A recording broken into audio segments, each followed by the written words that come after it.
Welcome, everyone. This is Austin. This is Flashpoint Friday. Your turnaround story starts here. And today, there may be a very different turnaround than what you expect. We create transformational experiences that lead you to your flashpoint, the moment it makes sense, the moment when your highest aspirations manifest and come to fruition.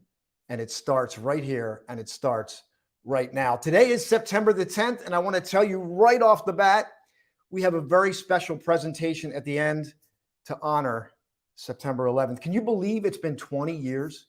It's been 20 years. And I want to share with you a special little video tribute. I was up at the World Trade Center back in May, and we have a video that I want to share with you. So hang in for the end. I want you to see this very special tribute. All right, let's kick off the show. You know what we do here. The first thing we do, we step into the moment. We remember that we can't go back and change what has happened, right? We can't. We want to avoid living or worrying about the future. We certainly want to create our vision for the future, but we want to avoid worrying about the future.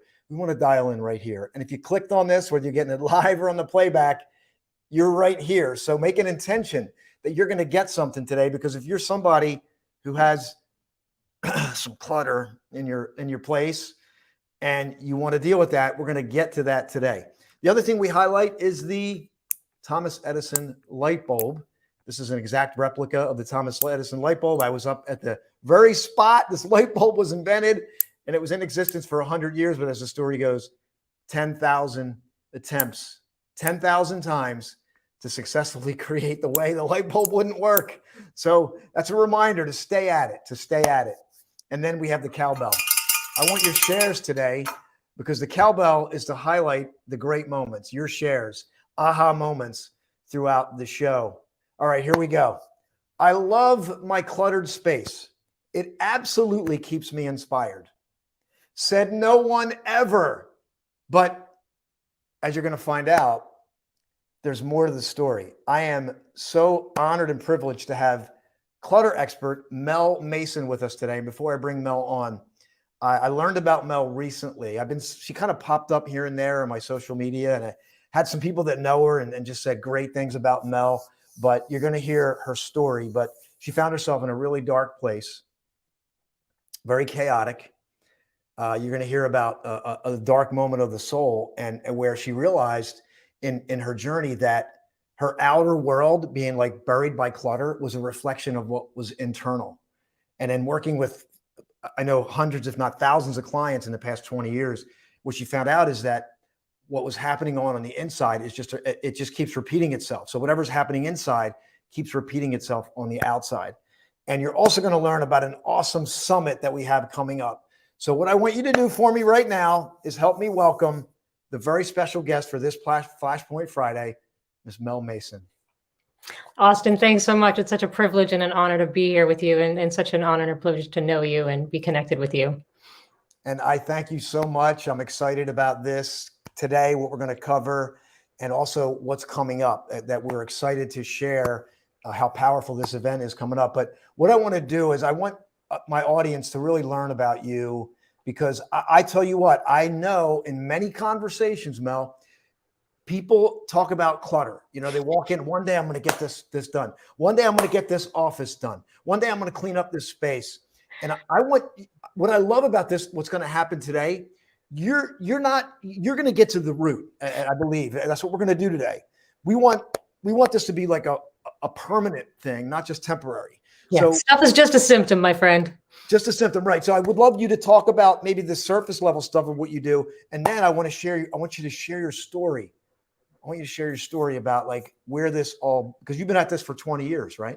No, since 2014.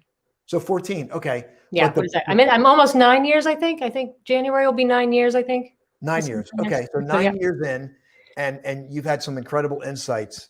So why don't we talk about where this all began for you? Like what was happening, and Are you willing to share your Oh, story? Because I know absolutely. it's I'm an open book. okay. The only reason why I survived the trauma that I went through was knowing that it would one day eventually help others. And here I am today. So I'm honored to be able to have the opportunity to share it with people, because it's through our experiences that we share with others, and they get to see that you can make it, then they can believe that they can do it too. So I was known as the cluttered, messy kid. I mean, you couldn't walk in my room. I mean, I grew up, I was fine living in clutter and filth, and there was nothing on my radar that I needed to do anything about it until my mom got mad enough and wanted my room clean. I hardly ever did it. If I did it, I shoved it under the bed, in the closet. I wasn't cleaning anything.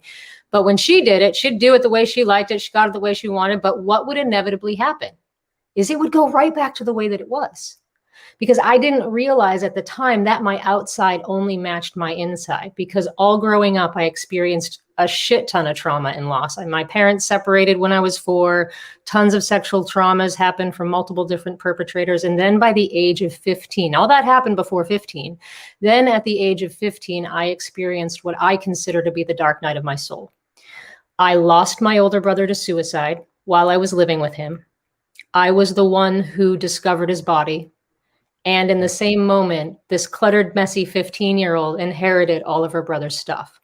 So I then had to go back into his house that I found him in and go through all of his stuff, figuring out what I wanted to keep, what I was going to give away, and all of that fun stuff. So as you can imagine, that just pretty much sent me down into a pretty downward spiral. I was not expected to make it to see my 18th birthday alive. Pretty much all bets were off. I got kicked out of high school for being a danger to myself and others. And they said, you can't come back until you get intensive therapy. And what that looked like for a 15-year-old was going to live in a residential treatment center for adolescents for the next year and a half of my life. But while I was living there, I was introduced to yoga and mindfulness. And I was a sponge at the time. I was a seeker. I was looking for answers. I had a connection to God, and he was driving my life. And being introduced to yoga and mindfulness, what I learned was how to come home and be present in my body for all the inner clutter, all the repressed emotions, the resentments, the fears, the limiting beliefs, the judgments, all of that stuff I avoided. And as a result of doing that consistently, this cluttered, messy kid all of a sudden needed to have order in her environment. So I spontaneously started to create order in my life, and everything had to be in its place or have a place.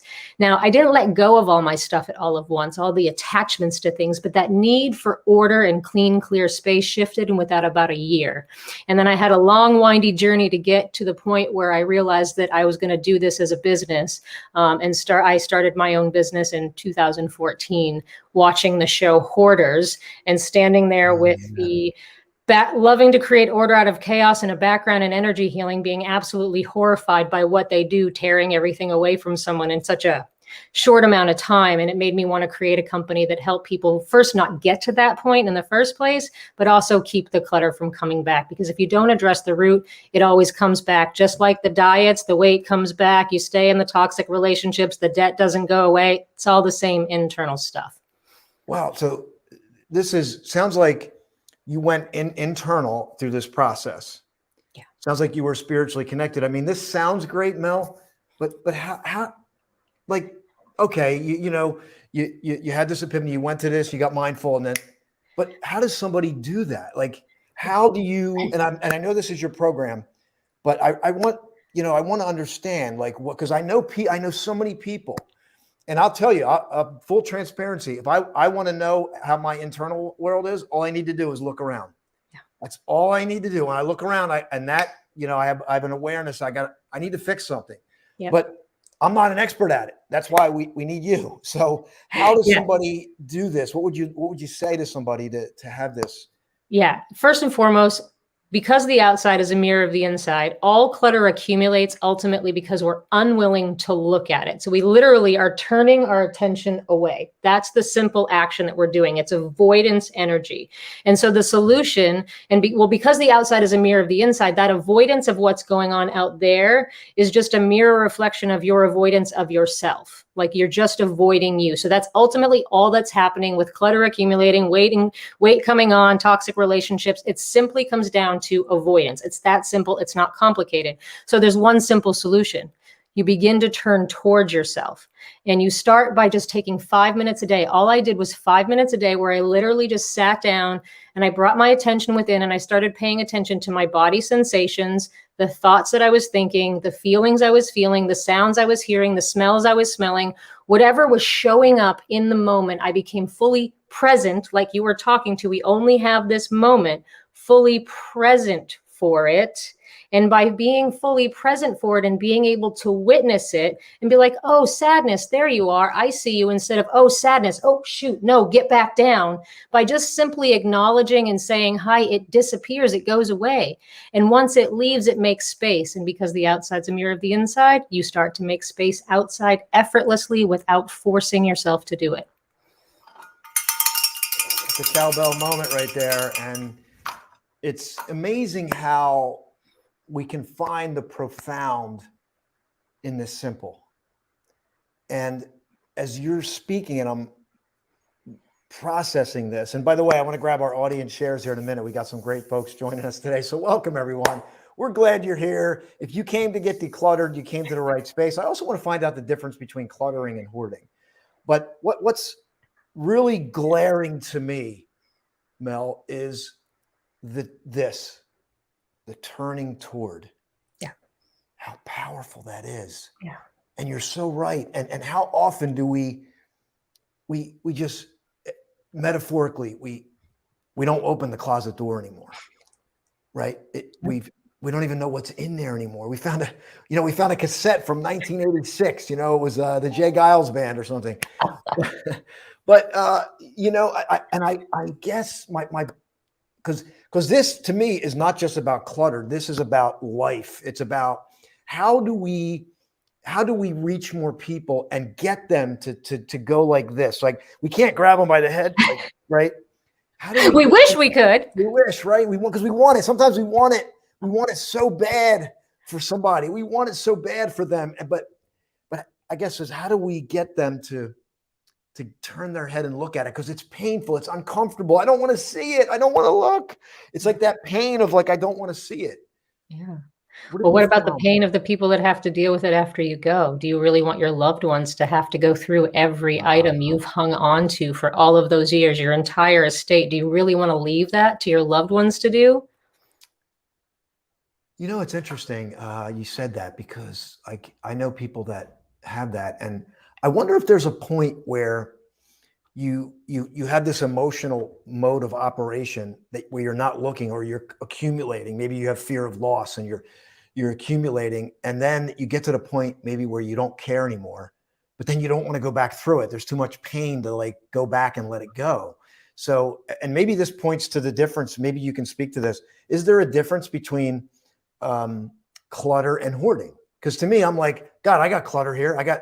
You want to come? I mean, I got some clutter, and I'm consistently figuring out like where I'm putting stuff and moving stuff and clearing stuff. But to me, that's clutter. I don't consider myself a hoarder. Mm-hmm. Like, I'm not attached to anything at any kind of high level, right? If it was gone tomorrow, I'd be okay, Mm-hmm. But is there a difference between hoarder and cluttered in your experience? So I see it on everything as energy. So there's a spectrum, and on one end of the spectrum, you have extreme hoarding. Then on the other end, you have the extreme OCD, where everything has to be in its place. And then in the middle, the middle way, you have your clutter sweet spot. What works for you in your space? What do you like to surround yourself with? And what works for you? All hoarding is just long-term avoidance and resistance and clinging. And then what happens if you stay contracted for years and years and years? You just kind of shrivel up and lose your light and shut off all the light to you. And you're a vibrational match to your environment. So nothing seems out of place to you. Just like I wasn't saying, oh, I really need to get organized. Like, I wasn't expected to make it to my 18th birthday. I didn't care about being in a cluttered mess.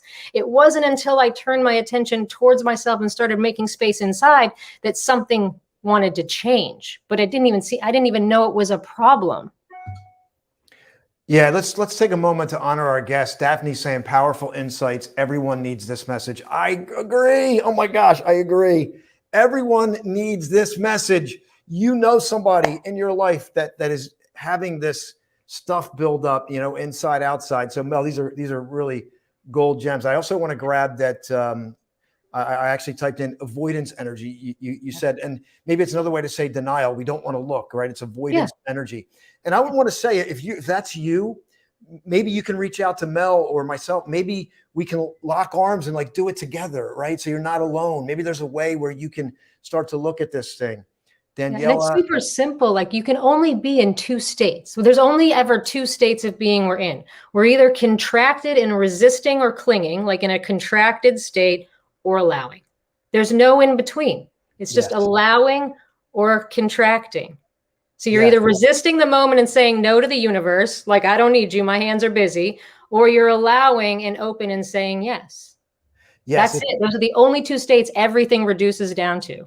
Yes, and it's like the Tao Te Ching says, it's a state of non-ado. Yeah, exactly. It's a state of non-ado. My favorite book. My favorite book. Or peaceful power, and like we say, and it's this state where you're not overly forced and you're not completely withdrawn. It's like you every day we want this middle ground. And if you feel like, oh my God, I'm too far gone, Mel. You don't understand, Mel.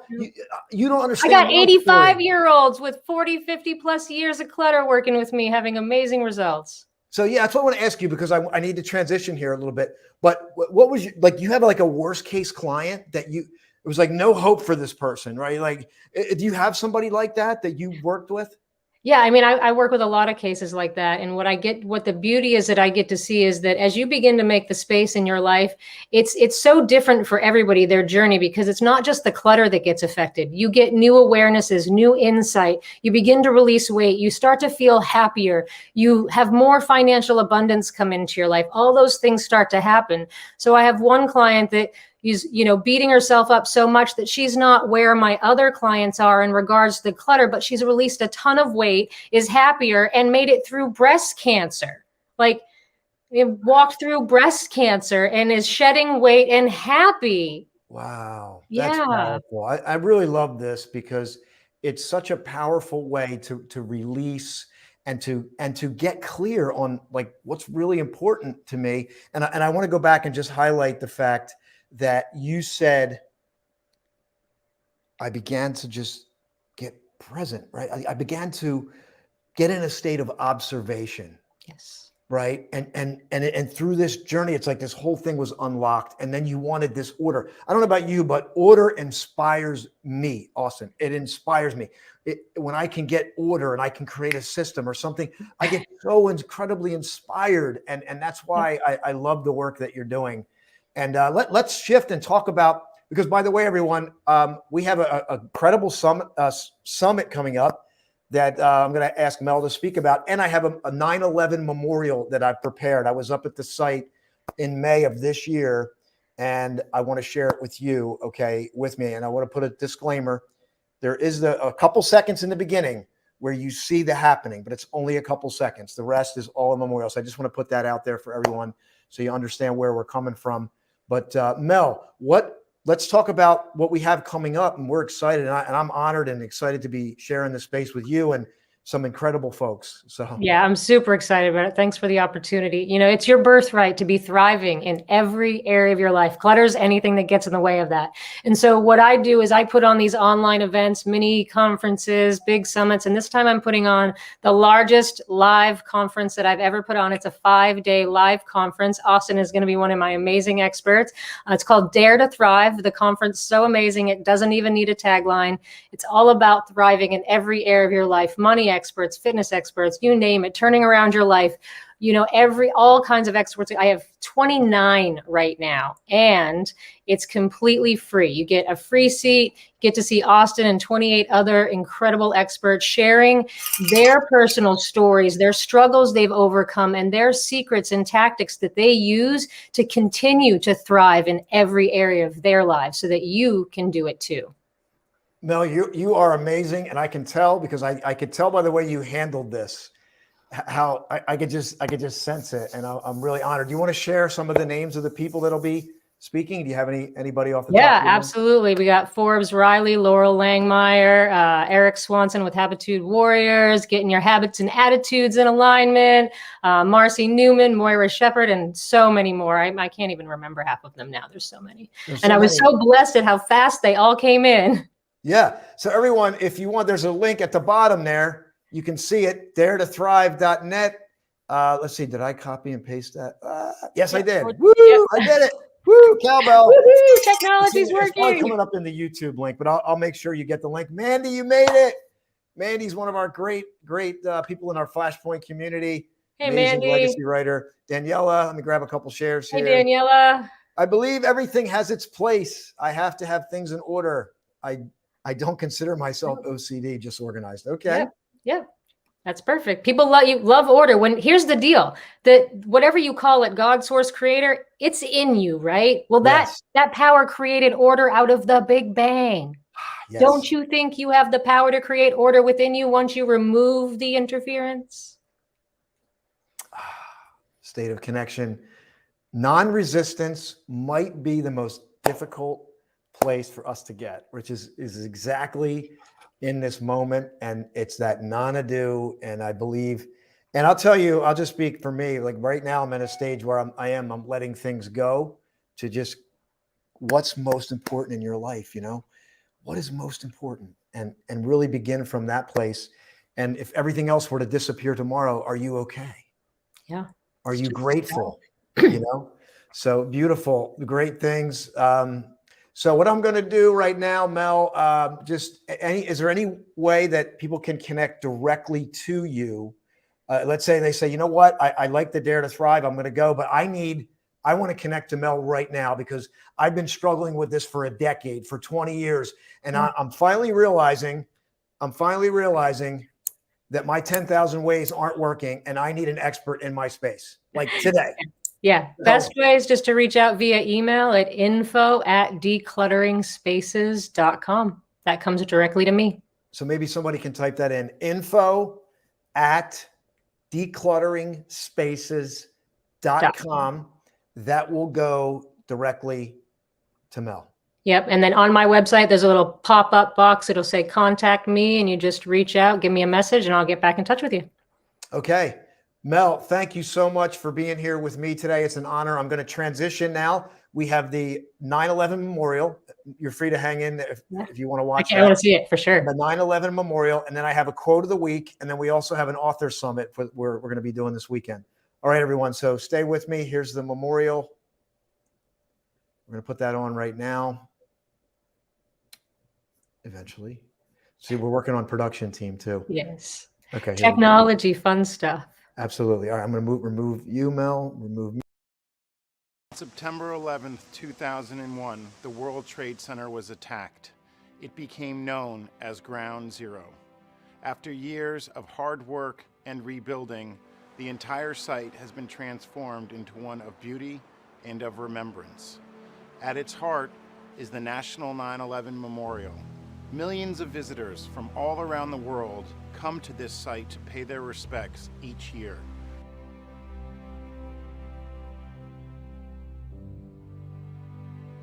Just in case you forgot, it's going to be the 20th anniversary of 9/11 this September. It's been 20 years.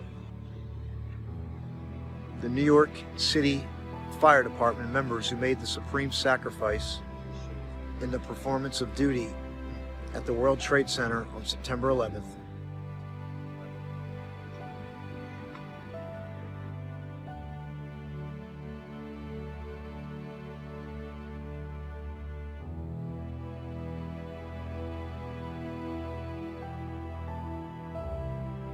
"20 years ago this September, our lives changed forever.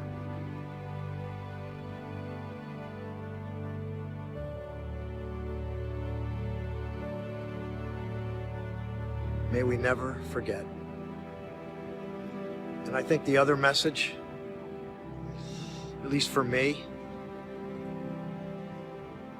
is that we never forget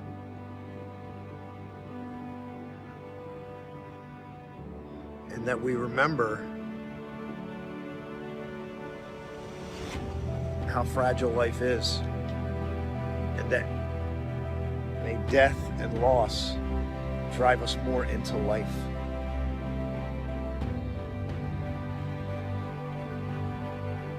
No, I don't think some people may have forgotten, but I think we get further away from it, we lose that contrast. So that's why it's important to remember loss to drive us more into life.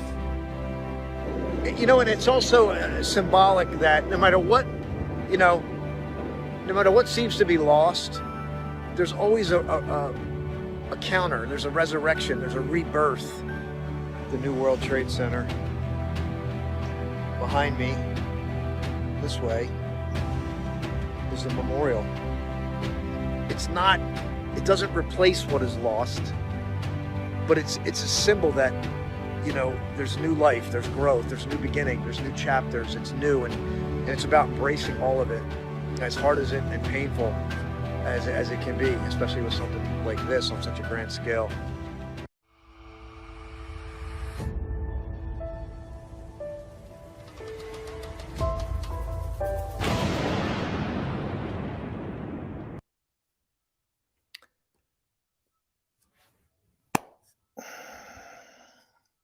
I just want to grab a moment of silence.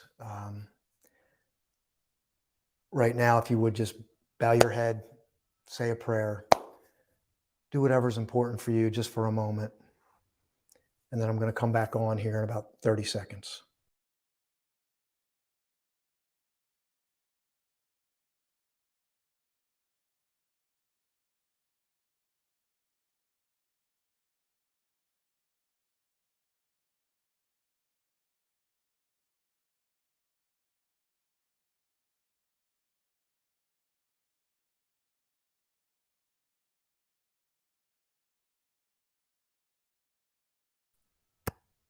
We just honor every single person that's been impacted by this event.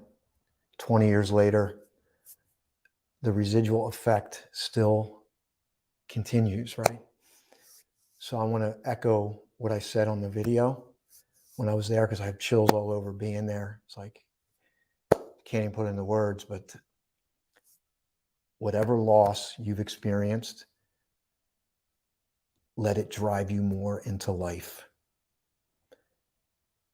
Allow it to foster your courage, your heart to give, regardless of what people feel. If you are in your heart, everyone's safe. And that's what I want to leave you. Just want to share that with you right now for 9/11, just to remember, and go hug somebody, go tell somebody you love them, right? Let's remember how everyone became united after that event.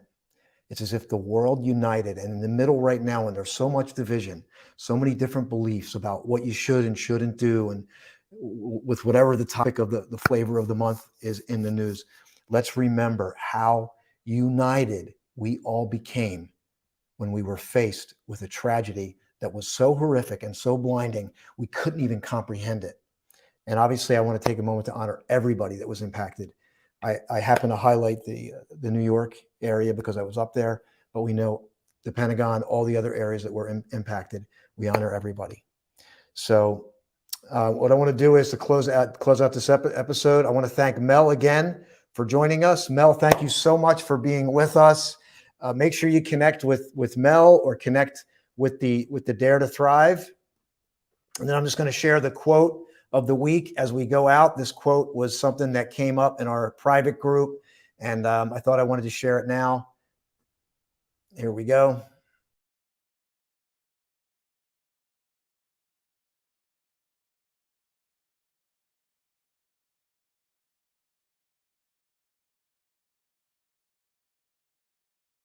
So for those of you that have been pouring your passion and you feel like where's it at? It's not coming back. Keep going, because some of the greatest minds and the greatest artists of all time, Vincent van Gogh, impacted the world forever because he stayed with it. And you can do it too. This is Austin. This is Flashpoint. Your turnaround story starts here. We create transformational experiences that lead you to your Flashpoint. And now is your time to declutter. Have a great Friday, everyone. Bye for now.